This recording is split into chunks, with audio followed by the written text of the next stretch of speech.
शासनाला इशारा आहे की ज्या पद्धतीनं आमचे सन्माननीय नेते हाके सर जे आज 8 दिवस झालं उपोषणाला बसलेले आहेत आणि त्यांना शासनातर्फे कुठलेही शिष्टमंडळ जाऊन भेटलेलं नाही किंवा कसलेही लेखी आश्वासन दिलेलं नाही।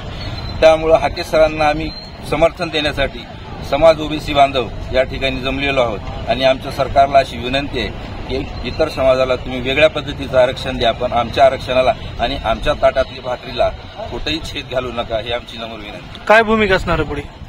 शासनाने आम्हाला जर लेखी नाही दिलं तर याच्यापेक्षाही तीव्र आंदोलन यापुढे आम्ही करणार आहे। आंदोलन माननीय हाके सर जे उपोषणाला बसले त्यांना पाठिंबा देण्यासाठी आजचं आमचं आंदोलन आहे। आम्हाला कुणावरही अन्याय करायचा नाही, परंतु आमच्यावरही अन्याय झालेला आम्हाला जमणार नाही। या आंदोलनाच्या मार्फत आम्ही ओबीसी म्हणून सरकारला इशारा देऊ इच्छितो की आमच्यावर कुठल्याही प्रकारचा अन्याय झाला तर आम्हाला वेगळा विचार करावा लागेल।